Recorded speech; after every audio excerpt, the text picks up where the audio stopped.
విజయవంతం చేయాలి. బీవీహెచ్ రాష్ట్ర కార్యవర్గ సమావేశాలను విజయవంతం చేయాలి. బీవీహెచ్పీఎస్ రాష్ట్ర కార్యవర్గ సమావేశాలను విజయవంతం చేయాలి. బీవీహెచ్పీఎస్ రాష్ట్ర కార్యవర్గ సమావేశాలను ఈరోజు భారత వికలాంగుల హక్కుల పరిరక్షణ సమితి ఆధ్వర్యంలో ఏదైతే ఈ నెల 21, 22, 23 తేదీల్లో వరంగల్ జిల్లా వర్ధనపేట కేంద్రంగా తలపెట్టినటువంటి రాష్ట్ర కార్యవర్గ సమావేశాలను విజయవంతం చేసేటటువంటి అంశం మీద ఈరోజు భారత వికలాంగుల హక్కుల పరిరక్షణ సమితి ముఖ్య కార్యకర్తల సమావేశాలు ఏర్పాటు చేసుకోవడం జరిగింది. ప్రధానంగా తెలంగాణ రాష్ట్ర ప్రభుత్వం ఎన్నికల సమయంలో కాంగ్రెస్ పార్టీ ఎన్నికల మేనిఫెస్టోలో చేసినటువంటి అంశాలైనటువంటి ప్రధానంగా పెన్షన్ పెంపు విషయానికి వచ్చేసరికి ముఖ్యమంత్రి రేవంత్ రెడ్డి గారే కాంగ్రెస్ పార్టీ అధికారంలోకి వస్తే వచ్చే నెల నుంచి వికలాంగులు కానీ, వృద్ధులు కానీ, వితంతువులు కానీ అందరూ కూడా డబల్ పెన్షన్ తీసుకుంటారని చెప్పేసి ఆనాడు పీసీసీ అధ్యక్షుల హోదాలో ముఖ్యమంత్రి రేవంత్ రెడ్డి గారే స్పష్టంగా ప్రకటన చేసింది ఉంది, స్పష్టంగా హామీ ఇచ్చింది ఉంది. ఎన్నికల మేనిఫెస్టోలో చేసినటువంటి అంశాలు ఉన్నప్పటికీ 7 నెలలు గడవస్తున్న అధికారంలోకి వచ్చి ప్రభుత్వం 7 నెలలు అవుతున్నప్పటికీ కూడా ఇంతవరకు కూడా నిమ్మకు నీరెత్తినట్టుగా ప్రభుత్వం వ్యవహరిస్తూ 7 నెలలు కూడా వికలాంగుల సమాజానికి రేవంత్ రెడ్డి సర్కారు వెలగబెట్టింది ఏమీ లేదు. కాబట్టి హక్కుల సాధన కోసం, ఆత్మగౌరవం కోసం, రాజ్యాధికారంలో భాగస్వామ్యం కొరకు ప్రజాస్వామ్య పద్ధతిలో మా యొక్క పోరాటాన్ని ఉధృతం చేయాలనేటువంటి సంకల్పంతో ప్రధానంగా ముఖ్యమంత్రి రేవంత్ రెడ్డి గారు ప్రాతినిధ్యం వహిస్తున్నటువంటి కొడంగల్ నియోజకవర్గాన్ని టార్గెట్ చేసి, ఎందుకంటే వికలాంగుల సమాజం కొడంగల్ నియోజకవర్గంలో ఓట్లేయడం వల్లనే ఇవాళ రేవంత్ రెడ్డి గారు ఎమ్మెల్యే గెలుపొందిండు. ఒక రేవంత్ రెడ్డి గారు కాదు, తెలంగాణలో ఉన్నటువంటి 119 మంది ఎమ్మెల్యేలు కూడా వికలాంగుల ఓట్లతోని ఎమ్మెల్యేలు కాకుండా ఉన్నటువంటి ఎమ్మెల్యే ఎవరు లేరు.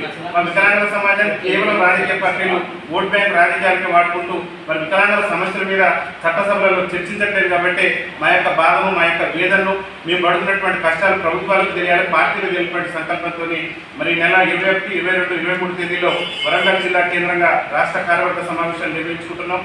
రాష్ట్ర కార్యవర్గ సమావేశాలు కూడా ప్రధానమైనటువంటి ఎజెండా ఏదైతే ముఖ్యమంత్రి ప్రాతినిధ్యం వహిస్తున్నటువంటి కొడంగల్ నియోజకవర్గంలో ఆ కొడంగల్ నియోజకవర్గం నుంచి బతుకు జీవుడు కాలం వెల్లడిస్తూ దుర్భర జీవితాలు గడుపుతున్నటువంటి మా వికలాంగుల బోడీ రాష్ట్ర ముఖ్యమంత్రి జరిగినటువంటి సంకల్పంతో ఆయన ప్రాతినిధ్యం వహిస్తున్నటువంటి కొడంగల్ నియోజకవర్గం నుంచి ఏదైతే చట్టాలు చేసేటటువంటి శాసనసభ ఉందో ఆ శాసనసభ వరకు, అంటే కొడంగల్ నియోజకవర్గం నుంచి అసెంబ్లీ వరకు కూడా ప్రపంచ చరిత్రలోనే కనీని వెరగని రీతిలో వికలాంగుల సమాజం పాదయాత్ర చేసేందుకు సన్నద్ధమవుతుంది. ఆ పాదయాత్రను దిగ్విజయం ఏ విధంగా చేయాలి, ఆ యొక్క పాదయాత్ర యొక్క కార్యాచరణ ఏంటనేటటువంటి రేపు జరిగేటటువంటి రాష్ట్ర కార్యవర్గ సమావేశాల్లో కూడా మేము సుదీర్ఘంగా చర్చించి మా ప్రధానమైనటువంటి డిమాండ్ కూడా ప్రభుత్వానికి పెద్ద తలనొప్పి కూడా కాదు, స్థానిక సంస్థల ఎన్నికల్లో వికలాంగులకు రాజకీయ రిజర్వేషన్ కల్పించేందుకు కాంగ్రెస్ పార్టీ కట్టుబడి ఉందని పార్లమెంట్ ఎన్నికల ముందు ఎవరైతే ఈనాడు ముఖ్యమంత్రి ఉన్నారో రేవంత్ రెడ్డి గారు స్వయంగా చెప్పినటువంటి విషయం సమాజానికి కూడా తెలుసు. కానీ అధికారంలోకి వచ్చినది ఇప్పుడు రాష్ట్రంలో అధికారంలోకి వచ్చి 7 నెలలు గడుస్తుంది.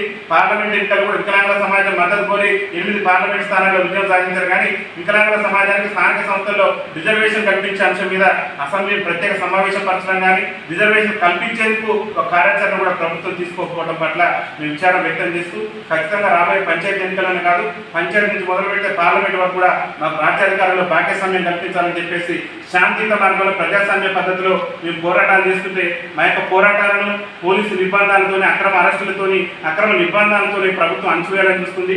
ప్రభుత్వం ఎన్ని కుట్రలు చేసినా, కుతంత్రాలు చేసినా భయపడే ప్రసక్తే లేదు.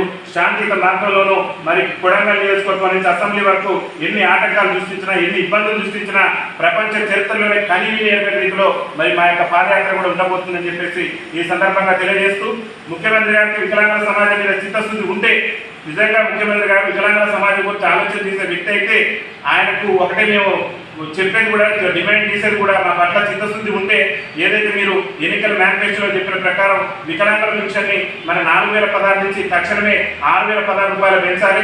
అదేవిధంగా మీరు చెప్పినటువంటి ప్రాతిపదికనే తెలంగాణ రాష్ట్రంలో బతుకు జీవుడా అంటూ బడిమెట్లు కూడా ఎక్కలేనటువంటి మా వికలాంగుల సోదరులు